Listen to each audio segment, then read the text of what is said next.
Você sabe se defender contra um ataque físico, numa situação de sequestro, numa situação de assédio? Hoje trago Fernando Fio com técnicas de jiu-jitsu que vai te ensinar várias dicas para você sair de uma situação dessa e sobreviver. Fica comigo!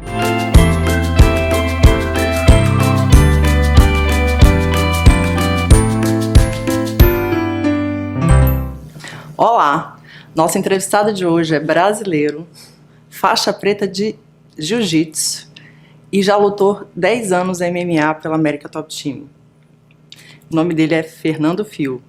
Seja bem-vindo, Fernando. É um prazer estar aqui com vocês, dividindo aí esse conteúdo legal. Muito obrigada por ter aceito o nosso convite. A gente vai ter um papo muito bacana hoje sobre uma coisa muito importante na vida de todo mundo, não só das mulheres, mas é importante a gente ter uma visão em relação ao autoconhecimento e em relação à questão da defesa pessoal. Mas antes de entrar nesse assunto, eu gostaria de saber de você como é que foi essa história. Me conta direitinho sobre a sua história na luta, como é que foi a sua vinda do Brasil para os Estados Unidos. Deixa a gente saber um pouquinho sobre a sua história. Vamos lá. Eu comecei no jiu-jitsu com 17 anos, em Brasília, sou de Brasília, e desde a segunda, terceira aula de jiu-jitsu eu já tinha consciência de que era uma coisa que eu queria para minha vida. Era acima de tudo, além das competições e de tudo, era um estilo de vida que ali daquele momento eu decidi pra mim. Só que aí a coisa foi tomando uma proporção que eu falei, eu não quero só isso aqui como estilo de vida ou como uma prática esportiva, eu quero isso aqui como profissão também. E naturalmente, né, eu sabia que no futuro eu ia poder ajudar muitas pessoas com tudo isso, né. Então a coisa foi evoluindo de uma forma que eu fui ganhando algumas competições, alguns títulos importantes. E aí, do jiu-jitsu, né, depois que eu peguei a minha faixa preta, eu comecei a lutar MMA profissionalmente. Então, minha primeira luta profissional foi em 2009, eu tinha 24 anos e lutei até meus 34 anos. Então foram exatamente 10 anos de carreira, 15 lutas profissionais e muitas histórias. Muito bacana. E como é que foi essa questão? Você sempre lutou lá no Brasil? Você competiu fora? Como é que foi essa decisão para você vir para os Estados Unidos? Foi em relação a essa escolha de entrar para o MMA de forma profissional? Isso, assim, a minha carreira praticamente ela foi baseada no Brasil, em eventos internacionais, mas que aconteciam também no Brasil, que eram eventos muito importantes, que eram portas de entrada para o UFC, né, que é a maior organização hoje do mundo. E que chegou um ponto da minha carreira que eu me vi na obrigação, né, assim, saudável, de buscar coisas melhores para mim, né, equipe melhor, melhores treinamentos, melhor investimento em tudo. E junto com isso surgiu a oportunidade de ser dono também de uma franquia da American Top Team aqui nos Estados Unidos, mais precisamente em Aventura. A academia já existia, ela era de um grande amigo meu, o Jonatas, e ele me fez o convite para fazer parte do time, ser um dos sócios. E aí linkou, né, essa questão do profissional, de poder estar lutando e treinando com os melhores, de poder estar aumentando essa minha margem de chance de assinar com um grande evento, e também ser dono, né, de uma franquia, de uma academia que sempre foi meu sonho representar esse time. A American Top Team hoje é o melhor time de MMA do mundo, né, os melhores estão lá. Então você pensa, foram muitos anos aí representando o melhor time do mundo. Ainda representa o meu coração, né? Sim, com certeza.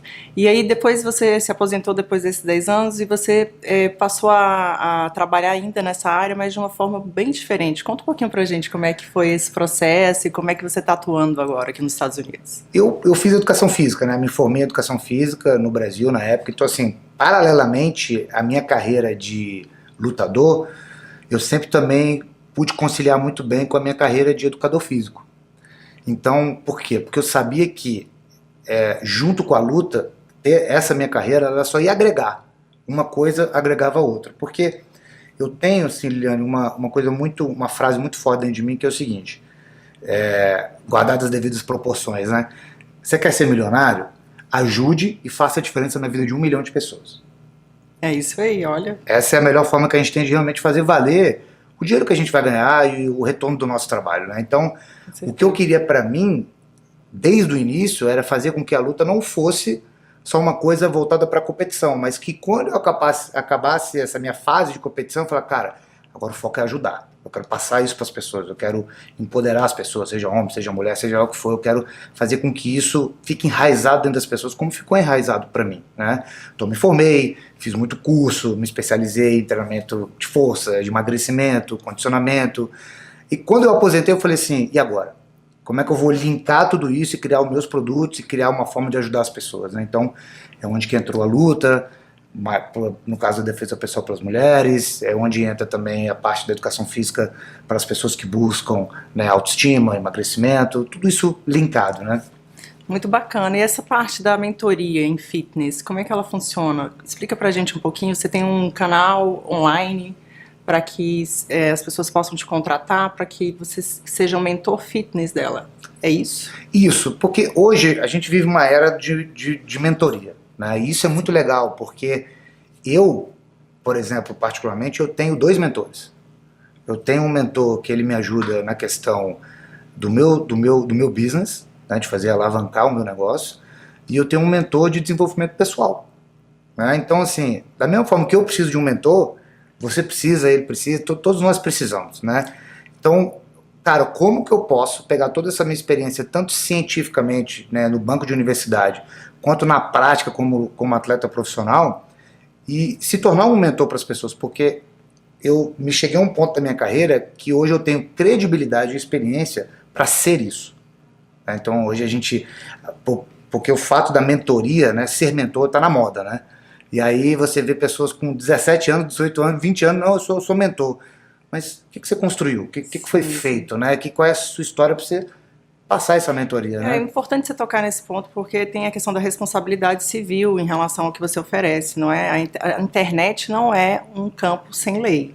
Então você tocou num ponto Perfeito. muito importante que vale a pena a gente comentar aqui, nesse sentido. Você precisa ter uma certificação, uma responsabilidade com relação àquilo que você vai oferecer para o outro que está lá do outro lado.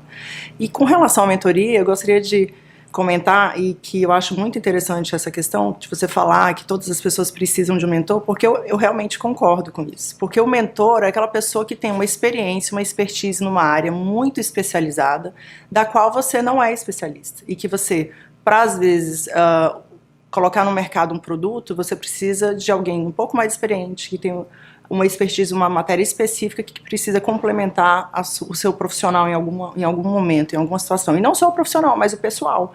Porque hoje em dia a gente fala que o pessoal e o profissional, eles se confundem, né? A pessoa vai contratar alguém, um ser humano, com características que estão lá do outro lado, e características essas que precisam ser compatíveis com quem a gente é, né? Então é muito importante não só você colocar esse ponto, que eu acho muito bacana essa abordagem, principalmente pelo fato de que o mentor, ele ajuda você a alcançar um resultado mais rápido. Perfeitamente. E é mais ou menos esse o caminho que você leva, né? Isso. Outra coisa que eu acho que é importante a gente ressaltar aqui, que qualquer transformação do ser humano, ela sempre começa de forma interior, né? Quando a gente está bem por fora, quando a gente está saudável, é sempre um processo que começou lá dentro e que ele está vindo sendo externalizado. E aí é mais ou menos esse o trabalho que você faz. Conta um pouquinho em relação a esse trabalho assim, voltado para o psicológico que você tem. Então, Liliane, eu tenho uma frase que eu levo para minha empresa, que todo atendimento que eu faço online, né, eu começo com a seguinte frase: antes da gente mudar a sua autoestima, mudar o seu corpo, mudar tudo, a gente precisa mudar a sua cabeça. Não adianta você ter objetivos X, Y, Z, mas a sua cabeça não está pronta, você não está pronto para pagar esse preço. Você não tem consciência de que esse preço ele é caro, mas ele é prazeroso. Você não tem consciência de que vai ser uma longa jornada, mas que essa jornada vai ser prazerosa. Então, não adianta eu te mostrar, eu te colocar o melhor curso de defesa pessoal, não adianta eu te colocar o melhor programa de treinamento para você emagrecer ou para você ficar mais forte, sendo que você, dentro, interiormente, você não está pronto para receber aquilo. E aí o que vai acontecer? Vai desistir. Você no meio do caminho. Você entra para a estatística, mais um que desistiu, mais um que desistiu. Sim. Então, o meu trabalho é fazer com que eu fortaleça o seu lado interior, eu fortaleça a sua cabeça, fortaleça aonde você vai criar bases sólidas para que isso seja uma coisa que vai definir seu estilo de vida. E naturalmente o resultado vai vir. Naturalmente você vai começar a entender os treinos, naturalmente você vai começar a entender o que eu estou falando de ciência, de fisiologia, de biomecânica, o porquê daquilo, o porquê de outra coisa. As pessoas me procuram muito hoje pensando em resultados rápidos. E eu falo pra pessoa, olha, tudo que te muda rápido não te muda por dentro. Para te mudar por dentro, você tem que pagar um preço. E esse preço tem que ser um tempo. Se não tiver um tempo necessário, não vai ter mudança interior. É verdade, você falou tudo. A gente vive numa sociedade um pouco imediatista em relação aos resultados.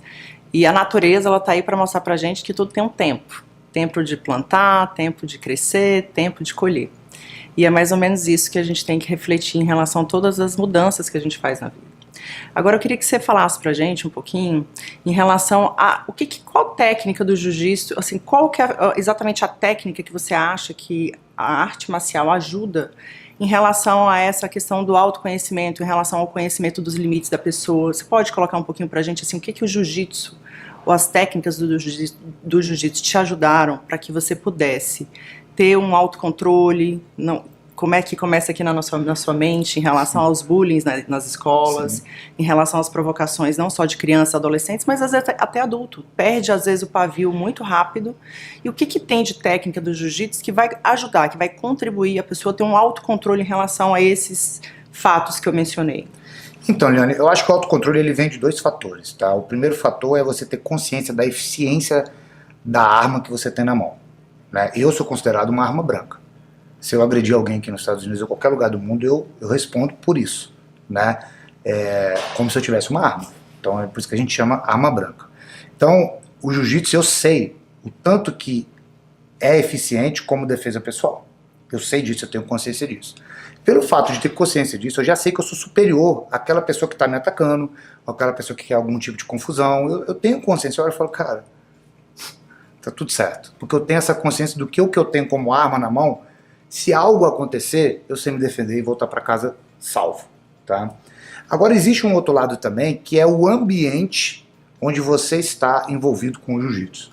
O ambiente que você está ali na prática da defesa pessoal do jiu-jitsu, porque o jiu-jitsu, independente do cunho competitivo que ele possa se tornar na sua vida ou não, a essência dele é a defesa pessoal. Então, ali dentro, você vai estar envolvido na questão e aprendendo a sobreviver. E essa questão de sobrevivência, de treino, de estar em contato, de fazer um rola, de colocar na prática aquela técnica que você está aprendendo, te acalma. Porque nós, como seres humanos, nós temos essa adrenalina, a gente precisa extravasar, precisa disso, precisa daquilo, e o próprio ambiente já resolve isso para você. Muito bacana. Eu gostaria de saber também um pouquinho, mas isso você só vai me responder no próximo bloco, o que exatamente vocês costumam orientar as crianças para que elas não revidem, ou como elas devem revidar um caso de bullying nas escolas. Mas isso você só vai me responder no próximo bloco. Opa. Até daqui a pouco. Vamos esperar.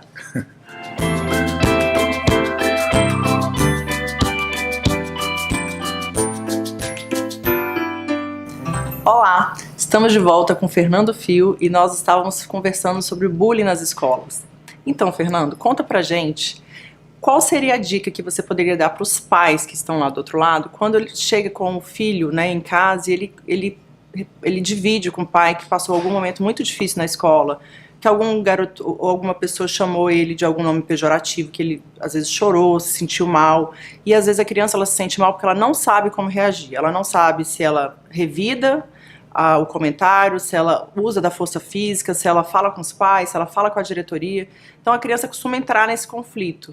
Você, como profissional, né, que tem uma técnica que trata disso, e professor, qual é a orientação que você poderia dar ou dividir algum caso seu particular com a gente para esse pai que está lá do outro lado? O que ele pode orientar o filho em relação a um fato como esse? Vamos lá, primeiramente bullying, né? Particularmente, eu só tenho a agradecer ao bullying. De verdade, porque foi ele que me mudou por dentro.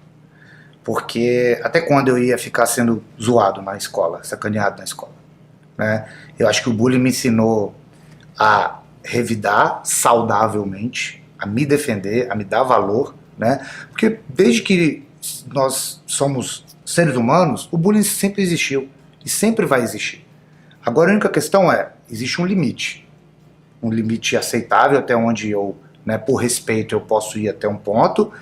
Existe também o limite que eu vou aguentar e ficar calado ou eu vou me defender, né? Eu, particularmente, no meu caso, é até interessante colocar uma coisa que aconteceu comigo, né? Quando eu tinha 13 anos, mais ou menos, eu era meio gordinho, né? E todo dia, bullying na escola. Bullying, sacaneado, piadinha, aquela coisa e tal. Aí eu cheguei pro meu pai, pra minha mãe no dia e falei, pai, ó, tem uns amigos meus falando isso, eu não tô gostando. Então meu pai olhou pra mim e falou assim, você quer que eu faça o quê? Você quer que eu vá na escola te defender para as pessoas pararem de falar que você tá gordinho? De sacanear do gordinho? Você vai emagrecer. Vamos fazer esporte? Vamos comer melhor? O pai vai te ajudar assim. Então aquilo ali olhou e falou, cara, peraí, meu pai não vai resolver meu problema. Quem tem que resolver meu problema sou eu. Ou eu aceito e vou ficar sendo zoado na escola para sempre, ou eu vou mudar. Então por isso que eu falo que foi uma coisa que, cara, obrigado, foi uma dificuldade que eu passei, e a atitude do meu pai me trouxe responsabilidade. Isso que é muito importante, eu quero deixar muito claro isso para você. Porque o meu pai, através da atitude dele, junto com minha mãe, colocaram para mim que esse problema você tem que resolver, não sou eu. É claro que chega um ponto onde tem agressão ou contato físico, o pai tem que intervir, é claro isso. Mas o seu filho precisa aprender a se defender também verbalmente e também precisa tomar alguns tipos de atitudes para que ele não possa viver nessa prisão para sempre, né? E claro que naturalmente depois disso eu entrei pro jiu-jitsu, comecei a aprender a me defender. Então naturalmente o bullying foi uma coisa que passou de uma forma assim, eu fui tendo as atitudes corretas no momento certo, né? Eu acho bacana você dividir essa sua experiência com a gente, mas a gente precisa ressaltar alguns pontos aí. Perfeito. Primeiro que o bullying, ele é ilegal, né? No sentido de que você não está respeitando a pessoa como ela é. Então, eu acho que a primeira coisa que eu orientaria, assim, era para que o pai deixasse bem claro que não é correto nem receber uma ofensa e nem ofender alguém. Sim. Porque a criança, ela está ali no começo de conceitos, de criação de conceitos. Então o pai, ele precisa colocar os conceitos bem, de forma correta. O que ele pode fazer e o que as outras pessoas não podem fazer com ele.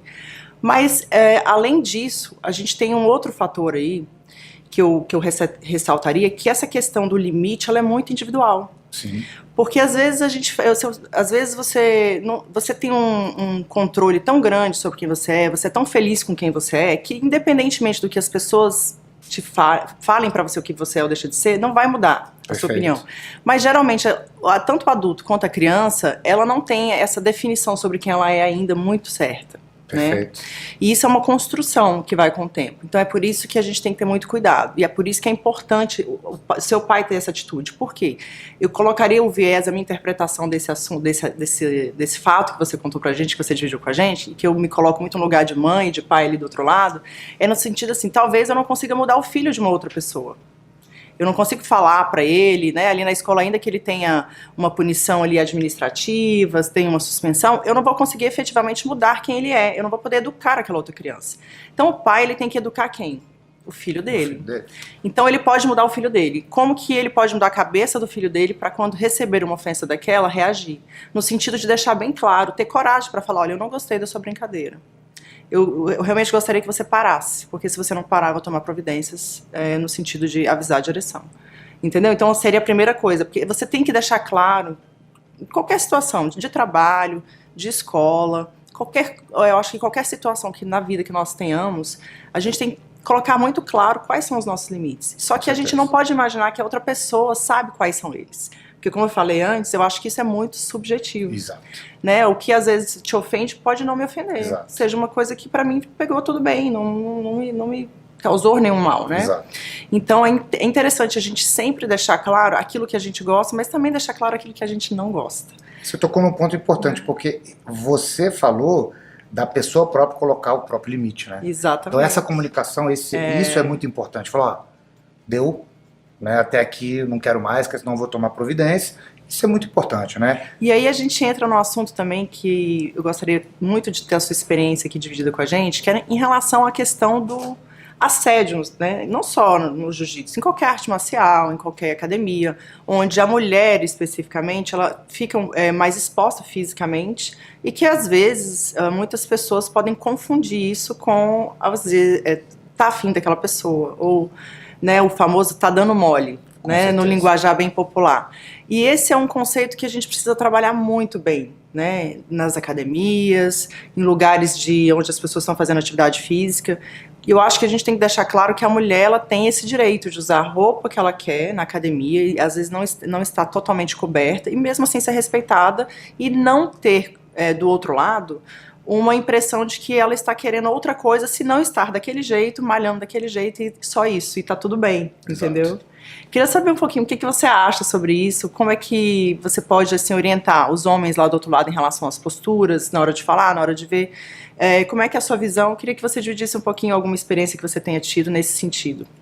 Cara, são muitos anos, né, Liliane, assim, trabalhando numa sala de musculação, estando em contato com esse meio fitness. A minha família é dona de academia no Brasil, então praticamente eu fui criado nesse tipo de ambiente, né?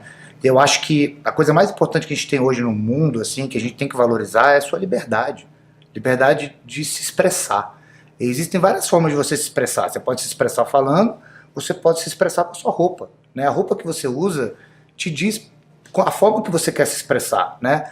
O homem, ele não vai para uma academia e não coloca uma blusa regata e vai malhar? Por que a mulher não pode colocar um short curto e malhar? Ela está expressando a beleza do corpo, ela está expressando a liberdade dela, a autoestima dela, a segurança dela. E por que isso ela tem que ser interpretada como uma coisa vulgar? Não. As pessoas confundem o que é sensual com o que é vulgar. Ser vulgar e ser sensual são coisas completamente diferentes, né? E ser sensual também é uma forma de se expressar, né? Então, e é um direito, né? E é um a pessoa direito. tem de querer ser sensual. Por que o homem bota um short curto ou bota uma regata? Porque ele quer malhar, ele quer ver o músculo desenvolvendo, ele quer se sentir bem. Até porque esse lado sensual, a gente costuma usar muito para mulher, mas o homem também tem a sensualidade. Com certeza, né? Somos iguais em tudo. Quando você fala que ele gosta de mostrar que ele tem segurança, né, em relação à autoestima dele, o homem também, quando coloca uma roupa regata, como você falou, e às vezes anda numa praia sem camisa, ele tá bem, ele tá com calor, ele tá querendo pegar sol, ele tá, né, tá bem com ele. Isso não significa nada, que tá assediando uma outra. Geralmente a população não imagina que ele está ali para ser assediado. Mas, ao contrário, a gente sabe que sim, né? Exato. Ainda que seja ali na beira da praia, às vezes num lugar que não é dentro da areia, com um biquíni andando e um short, é capaz de uma mulher ser, a gente sabe que acontece. Que é a realidade. Um assédio, como se ela estivesse ali para aquela função. E não pensa que ela pode estar com calor, que ela pode estar querendo pegar um sol enquanto está fazendo uma atividade física. Sempre é voltado para esse outro lado. E foi muito bacana você compartilhar com a gente essa sua visão, para que a gente leve a sociedade a refletir sobre os direitos iguais, os direitos civis, né? Porque a mulher e o homem são fisicamente diferentes, mas os direitos civis deles, de ir e vir, de liberdade, somos iguais. E é muito bacana a gente ouvir isso de um homem, né? E saber que tem homens como você que têm divulgado, têm trabalhado isso, não só com outros homens que te contratam, mas as mulheres também. Então é muito legal ter esse feedback em relação a essa evolução. A gente precisa caminhar. Né? Tem casos, Liana, de atendimentos que eu faço, que graças a Deus, a maioria dos meus clientes são mulheres, graças a Deus, porque eu adoro estar em contato com elas, porque eu aprendo, né, e falo, cara, como eu vou resolver a dor dessa pessoa, né? Sim. E eu vou te falar que uma coisa muito comum nos meus atendimentos, que as mulheres falam assim, ai, Fernando, meu sonho é poder usar aquele short ou uma certa blusa X, mas eu não me sinto bem, não me sinto bonita para usar e tudo. Ou seja, você vê que a mulher ela quer se expressar, ela quer ser uma versão diferente dela, mas às vezes ela se sente, às vezes, numa prisão do talvez o que um vai falar, ou o que o outro vai falar, ou da forma que o corpo tá, ou deixa de estar. Ou seja, por que essa diferenciação, né? Isso não tem que existir. Exato. Até porque eu acho que aquilo que a gente falou de trabalhar a mente, Exato. De se aceitar como é e buscar ser a melhor pessoa que você pode ser com o passar do tempo. E não ser outra pessoa. Mas quem que você pode ser melhor lá na frente. E trabalhar para isso. Né? Então isso é muito bacana a gente tratar disso. Em relação a essa questão que você falou, Fernando, foi muito importante da mulher ser assediada. E aí é importante que existe destacar que existe o assédio, tanto psicológico quanto físico, e que é importante a gente diferenciar isso aí. Mas eu gostaria que você ficasse aí com a gente, porque no próximo break o Fernando vai ensinar pra gente técnicas de defesa pessoal. Fica aí. Vamos para a prática.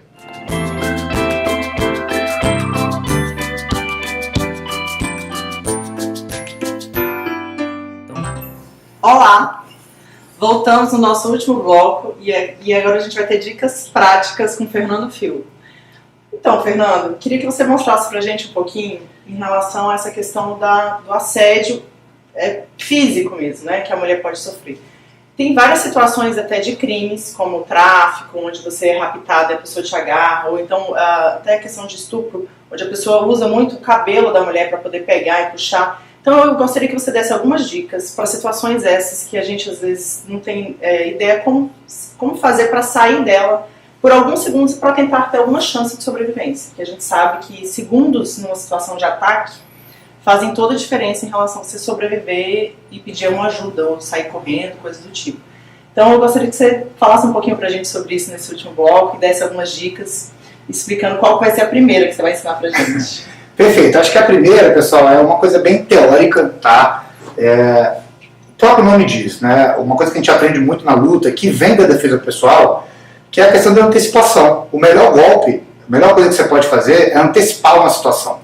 Então, qual é a sua primeira atitude que você tem que estar pronto para antecipar? É se colocar numa situação que você está sempre numa margem de segurança, você está sempre numa distância de segurança. Eu costumo falar que é uma coisa de 1 metro, né? Você tem um passo de 1 metro, assim, ó, um longo passo de 1 metro, que a pessoa vai se ela chegar perto de você, você está mantendo, vem chegando perto um pouquinho, você está mantendo sempre esse 1 metro de segurança. Se eu chegar perto, ó, você está sempre mantendo isso. Então daqui, qualquer ação, qualquer coisa que eu queira fazer com você, vai ser muito mais fácil de, pelo menos, você correr. Tá, uma situação importante que você colocou aqui. Essa situação de correr e a situação de manter esse passo. A maioria das pessoas tem como reflexo dar as costas para sair correndo.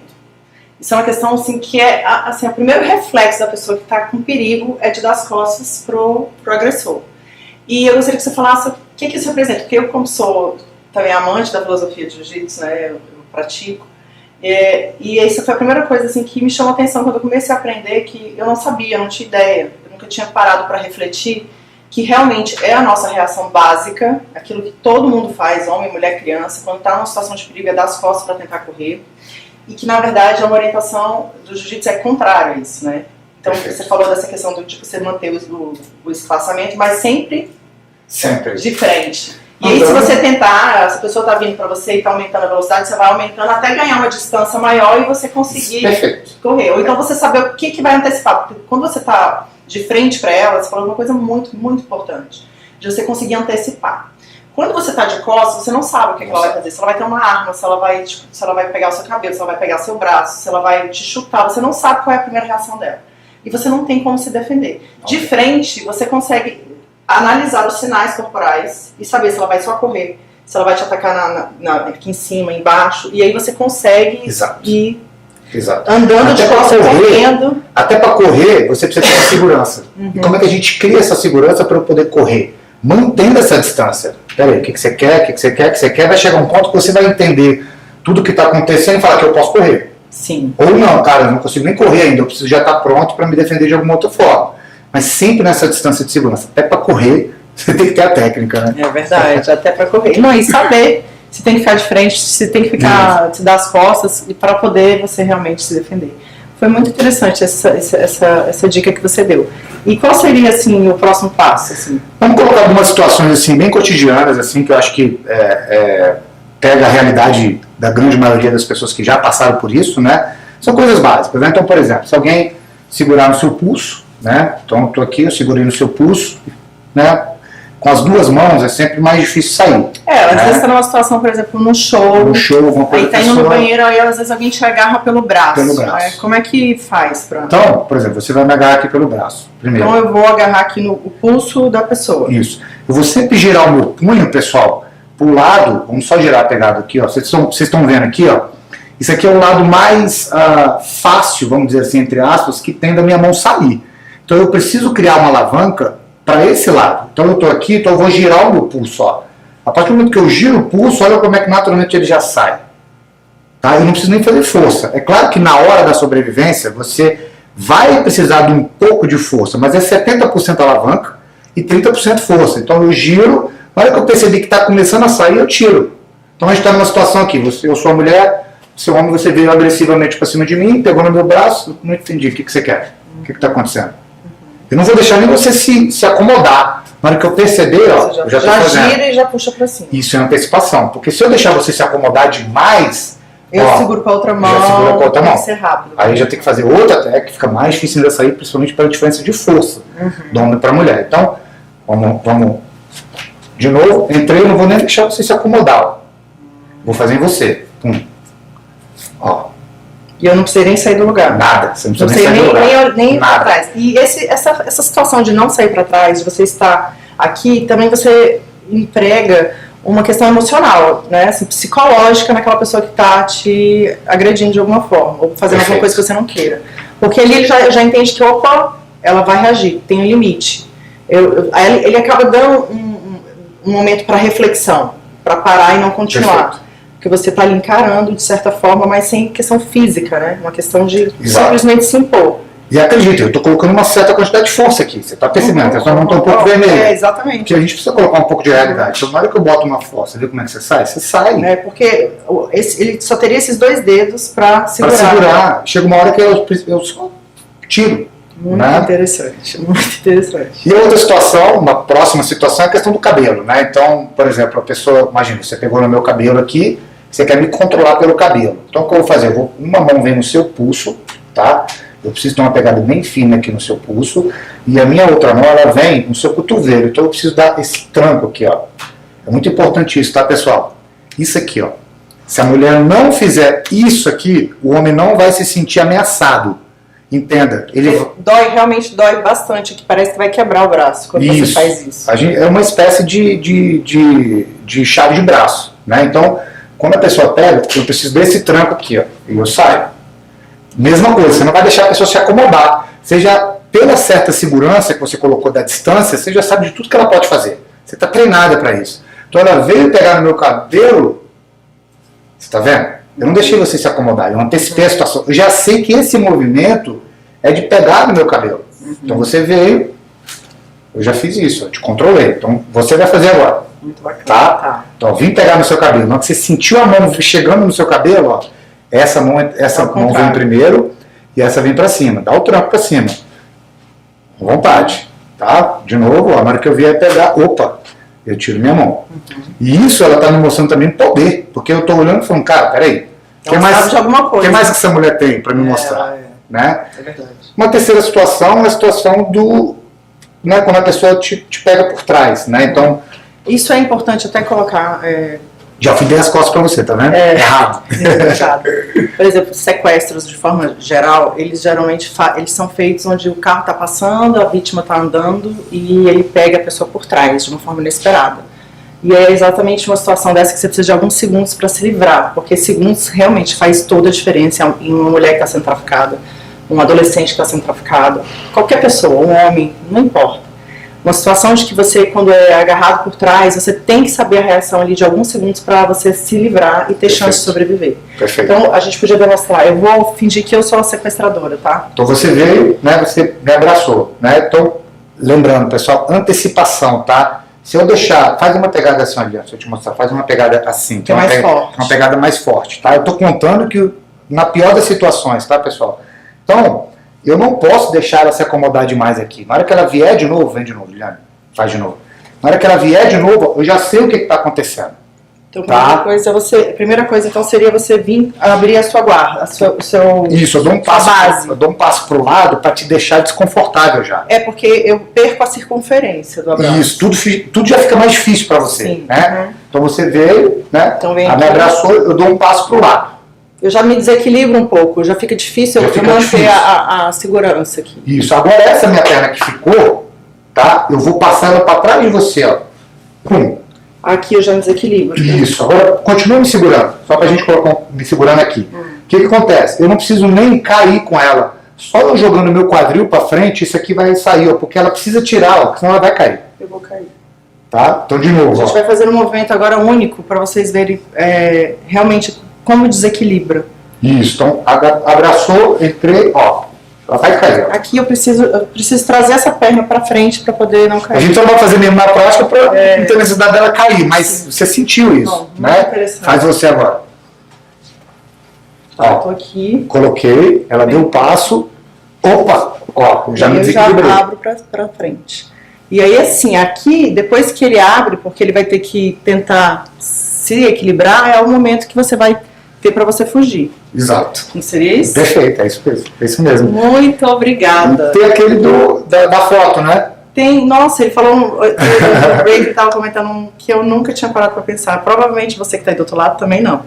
Conta um pouquinho pra gente, Fernando, o que foi que você falou em relação a isso? Cara, porque é uma situação muito, muito cotidiana para a mulher, né? A mulher ela vai tirar foto, aí sempre tem um engraçadinho que quer tirar uma foto, aí quer colocar a mão na cintura, aí quer colocar um pouco a mão na bunda, e quer sentir mais o corpo da mulher, a curvatura, aquela coisa. Enfim, sempre existem esse tipo de pessoa, né? Então, isso é muito constrangedor para a mulher, porque ao mesmo tempo que a mulher sente que está acontecendo alguma coisa ali que não é legal, ela sabe o que fazer. Ela não pode falar nada, ela vai falar o quê? O que você está pegando aí? E às vezes é muito rápido. Tudo é muito rápido. E aí não dá tempo nem de você se defender, assim, de uma forma verbal, ou chamar a pessoa, porque está num momento ali, às vezes tem muitas pessoas tirando foto, às vezes até um local profissional, onde fica muito mais difícil a mulher se defender e criar um clima, e às vezes até ser culpado por ter criado o clima, porque até você provar o que aconteceu, vai ser a palavra de um contra o outro, essa situação. Então é muito importante essa dica que ele deu, porque eu realmente, particularmente, apesar de fazer jiu-jitsu, eu nunca tinha passado, imaginado que técnicas que eu aprendi por anos, eu poderia usar numa situação como essa que você colocou. Então foi muito importante. Essa é uma questão de esgrima, né? Então, por exemplo, a gente vai tirar uma foto, né? Então, a mulher, quando ela vai tirar uma foto, sempre para vocês, mulherada, o braço de vocês antes, ó. Não é o braço do... Você abraça, você toma a primeira iniciativa de você abraçar. Isso, não é o braço do homem antes, ó. Aqui é o meu braço antes.